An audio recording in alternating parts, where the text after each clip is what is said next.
Hello again. Working on site today. Pretty good sized project. Finishing up the kitchen cabinetry. Still have a little ways to go. Finishing the refrigerator area, and there'll be a large built-in pantry, coffee station going there. But here are the cabinets that we do have installed at this point. Coming together very nice.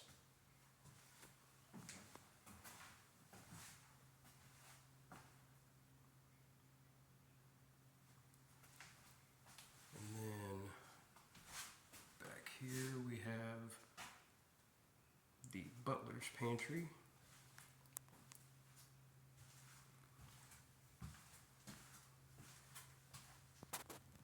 And we're waiting on countertops to be installed to finish the cabinets in here.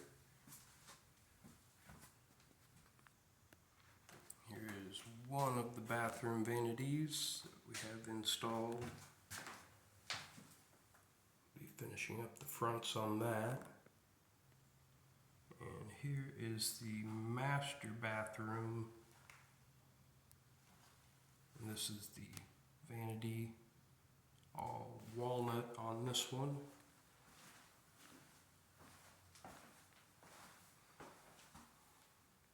I love walnut. It's just a gorgeous wood, just natural. Most of the time, just a clear coat finish is applied, and it really enhances the look of it, but it looks really nice. Then we have the custom built-in closet. Not a big closet, but we made best we could with the space we had to work with. So, drawer stack there, and those are pull-out drawers on both sides on the bottom, and then everything else, the large openings will be hanging, and then shelving there in the back. So here is what I'm working on today. I have to take this old door that was saved and rehang it to be the new closet door. So what I have started out, well, first let me go back a little bit. These door openings were roughed in at the door size. So I don't know who the moron framers were on this job, but they roughed in the opening. So this is a 2-6 door. For anyone that doesn't know what 2-6 stands for, that just means 2 foot 6 inches, which is 30 inches altogether, by 80 inches tall. So that would be a 6'8" would be the term for the height, which is 80 inches, 6 foot 8 inches, but that's what the rough opening was framed at. It was framed at 30 inches wide by 80 inches tall. So had to have the framers come back out and remove framing material to make the doors the correct size. And for anyone that needs to know that formula, you take your door size, again, 30 inches by 80, and you add 2.5 inches to each of those measurements to get your height and width of your rough-in opening. So for a 30 by 80, the rough-in opening should be 32.5 by 82.5. And like I said, that'll just all determine on your door size. 80 is pretty standard for a door height, so 82.5 is pretty common for all your 80-inch tall doors. And then the width of the door, just add 2.5 inches to it for your rough-in opening size.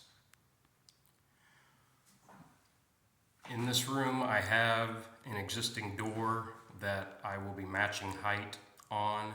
And again, the moron framers screwed up a second time because they were only supposed to remove 1 2x off the top, and they removed 2. So now our opening is too tall, and they've already cut the sheetrock. So there will end up being some patchwork done there. But nonetheless, I have leveled across from the existing door and made a mark on the wall where the top of my jamb needs to be.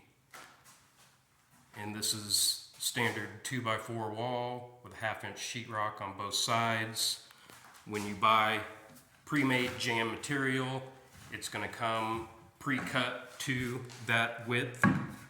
It's about 4 9/16 is what this material is, and it's also going to come with the rabbet already in the top for the top of the jamb to fit into.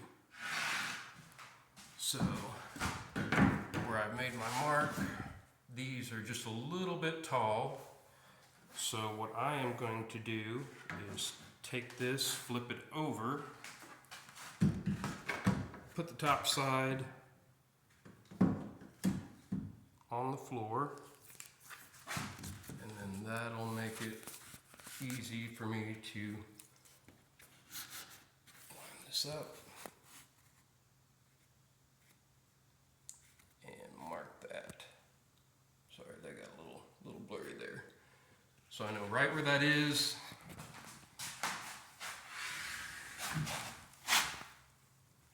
Transfer that mark just like so. Stand this back up into position.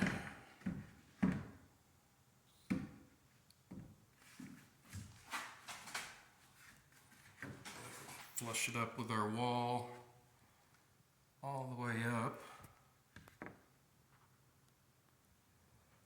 So now with this in position and lined up with the wall, I'm going to take my compass here. I have it set to that line right there, and I'm going to score all the way across.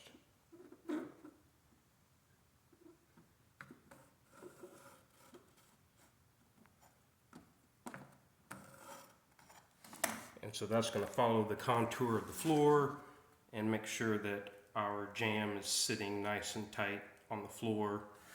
You'll also want to double check.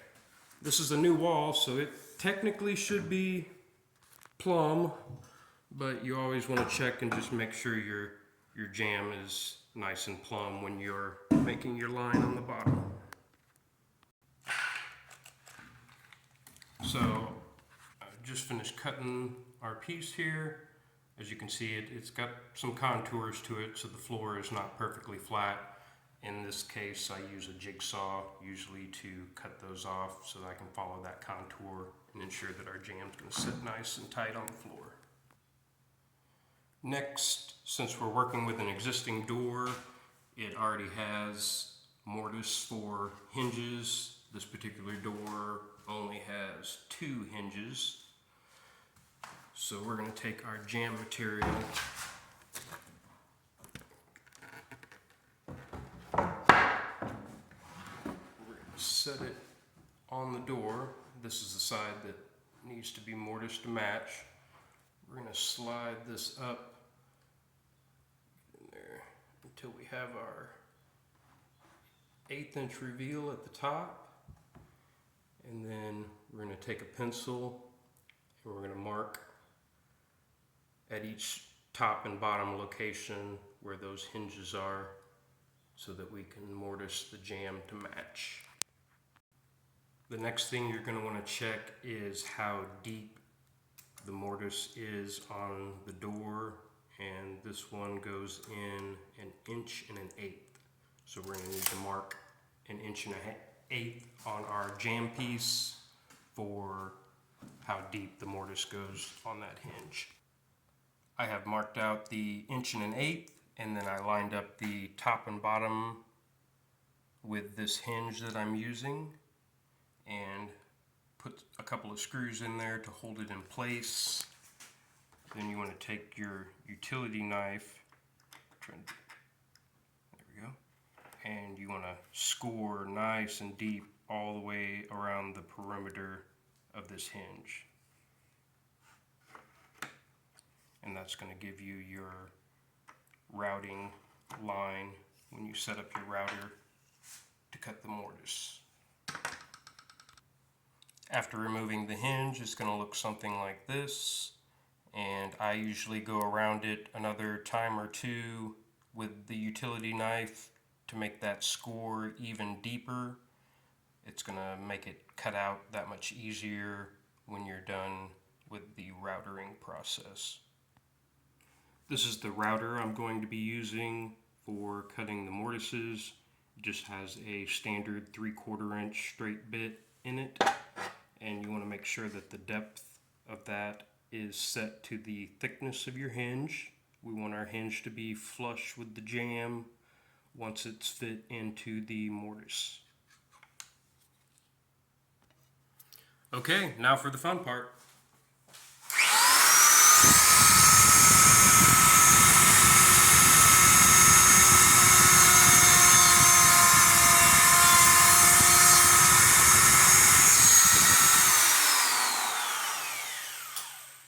Took a little bit out. I just want to check the depth on that, make sure we're going to be flush, and it looks like I could probably go a hair deeper with the router. Try that again.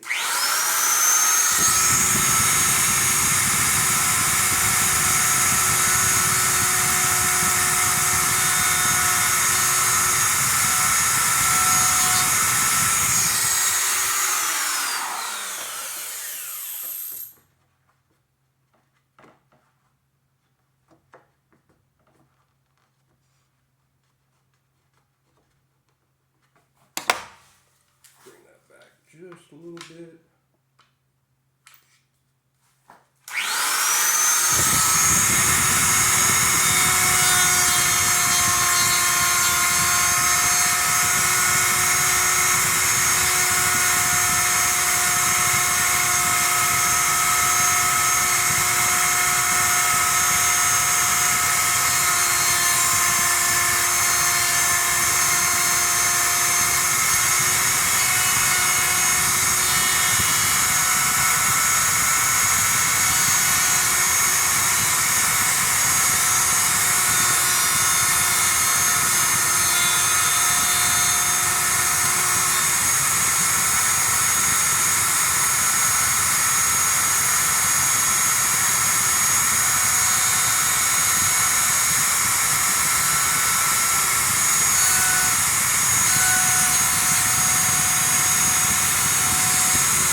Looking good.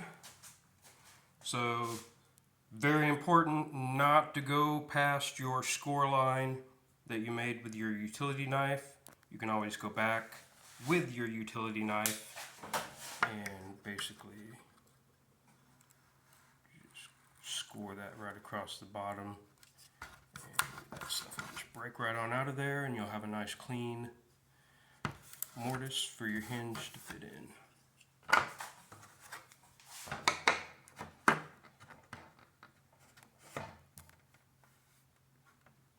Like that. So I'll clean that up a little more with my utility knife so that it's fitting nice and tight in there. And then we're ready to put this jamb together. We'll go ahead and assemble the top and the other side before we set it into the hole.